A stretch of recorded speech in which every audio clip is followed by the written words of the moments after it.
Hello, नमस्कार लॉन्डो। तो आज आपका भाई ला चुका है आपके लिए रियल हॉरर स्टोरी।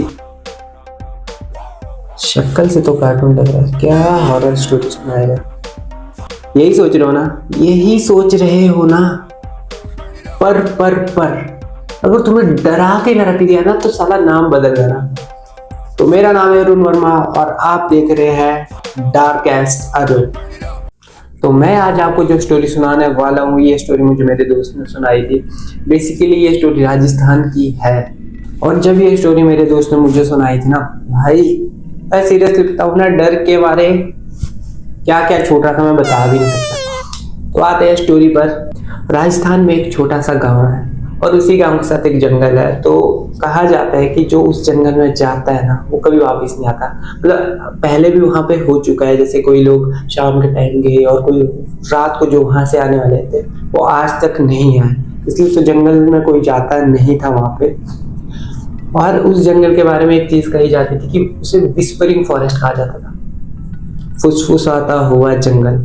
तो उस गांव में एक लड़का था आरव। मतलब अभी वो उस गांव में नहीं रहता था, वो काफी टाइम से अपने गांव नहीं आया था। तो वो पीजी में रहता था, वो शहर में था, अपनी स्टडी कर रहा था। तो वो जिस पीजी में रहता था उसके साथ दो लड़के और रहते थे, ईशान और सौरभ। काफी टाइम से वो तीनों साथ थे, तो अच्छे दोस्त बन चुके थे। तो अभी कॉलेज में छुट्टियां आ रही थी, एक दो दिन में छुट्टियां थी, तो वो तीनों सोच रहे थे कि कह रहे क्या, मतलब कहीं प्लान बनाते हैं, घूमने चलते हैं। तो तभी आरव बोलते हैं कि मेरे गांव चलते हैं, मजे करेंगे, अच्छे से एंजॉय करेंगे कुछ दिनों में। तो वो मान जाते हैं दोनों, ईशान और सौरभ हाँ बोल देते। तो वो तीनों प्लान करते हैं कि उसके आरव के घर जाएंगे, बढ़िया से मौज मस्ती करेंगे, घूमेंगे। 2 दिन बाद छुट्टियां पड़ जाती है, वो तीनों निकल जाते हैं पीजी से आरव के घर की तरफ। तो सफर लंबा था, तो वो सुबह चलते हैं और शाम के लिए पहुंच जाते हैं। तो जैसे ही वो तीनों शाम को पहुंचते तो बढ़िया उनकी खातिरदारी होती। तो जो आरव के घर पे थे उसके पापा रहते थे, उसकी मम्मी रहते थे और उसके दादाजी रहते थे। तो जो आरव का घर था, मतलब 2 मंजिल का घर था, नीचे वाले फ्लोर पे उसके मम्मी पापा और दादा रहते थे। तो ऊपरी साइड फ्लोर पे वो तीनों रहने लग गए। और आज रात वो सो जाते हैं, जल्दी सो जाते हैं क्योंकि थके हुए थे, बहुत लंबा सफर किया था। तो अगले दिन वो जैसे ही उठते ब्रेकफास्ट करते तो सोचते कि अब घूमते बढ़िया गाँव। तो वो निकल जाते, क्या बाइक स्टार्ट करते, तभी जो आरव के दादा है वो उन्हें पीछे से आवाज मारते हैं, जंगल की तरफ मत जाना। तो जो सौरभ था वो सोचते कि आरव के दादा ने ये क्यों बोला, क्योंकि जो सौरभ जिस टाइप का बंदा है वो एक ऐसा बंदा था, मतलब जो उसको ना बोलो ना करने के लिए, उस बंदे को वही करना होता था। तो उस टाइम वो उस बातों पे ध्यान नहीं देते। तो शाम को आ जाते हैं वापस, बढ़िया गाँव घूम घूम के। तो जैसे ही आज डिनर होता है तो रात के 11 बज रहे थे। सौरभ के दिमाग में वो बात याद आती है कि आरव के दादा ने ऐसा क्यों बोला।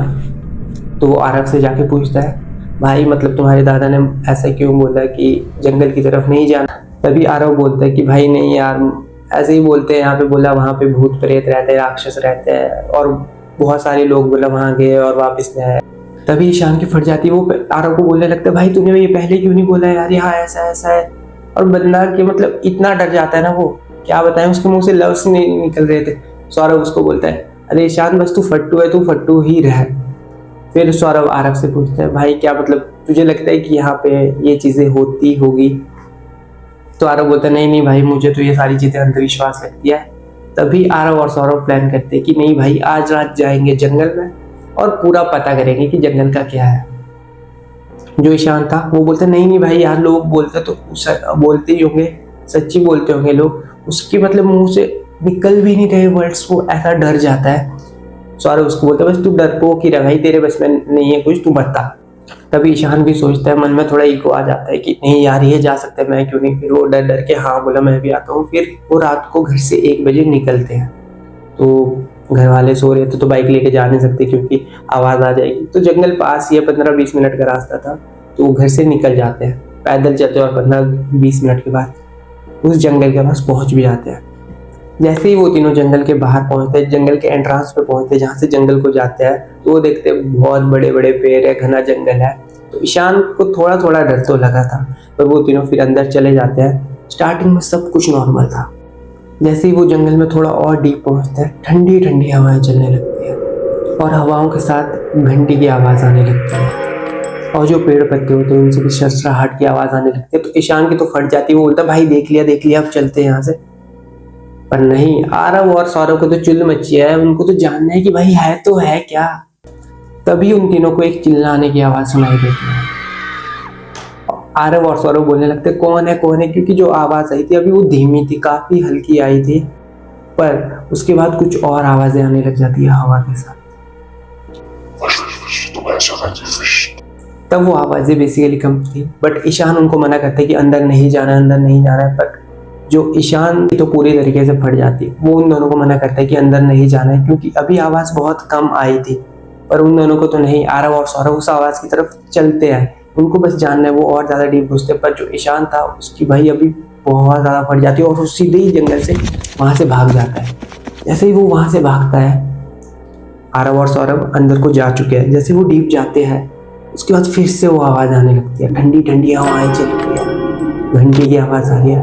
और जो ये आवाजें आ रही थी इसके बीच में कुछ उनको ऐसा लग रहा था कुछ पुरानी बात है, कुछ राज छुपा है इन बातों के अंदर, जो पर समझ नहीं आ रहा था कि वो बोल क्या रहे हैं। तभी आरव रुकता है, आरव और सौरभ उस टाइम साथ थे और आरव को आवाज आने लगती है जोर से, और वो आवाज उसे लग रहा था उसके लेफ्ट कान की तरफ से आ रही है। वो ध्यान से सुनता है और जैसे ही वो देखता है इधर उधर कोई भी नहीं। पर ये आवाज जो आरव को सुनाई दे रही थी या सौरभ को सुनाई नहीं दे रही थी। उसी टाइम एक घंटी की आवाज आती है और साथ में किसी के चिल्लाने की आवाज आती है। इस टाइम पे ना आरव और सौरभ की भी दोनों की बहुत ज्यादा फट जाती है, वो दोनों भी बहुत ज्यादा डरते। वो बोलते बस अब निकलना पड़ेगा यहाँ से, क्योंकि जो भी ये चीजें यहाँ पे हो रही है ना जंगल पे, ये कोई नॉर्मल चीजें नहीं थी। तो जैसे वो वहां से चलने की कोशिश करते उन्हें एक शैडो दिखाई जाती है। जैसे ही उन्हें वो परछाई दिखी, जैसे वो उसको ध्यान से देखने वाले थे उतने वो परछाई गायब। अब आरव और सौरभ को भी जितना डर लग चुका था ना वो बहुत ज्यादा था, तो वो दोनों भी प्लान करते अब निकलते हैं भाई। पर उसी टाइम कुछ ज्यादा ही हवाएं चलने लगती है और जो वो आवाजें थी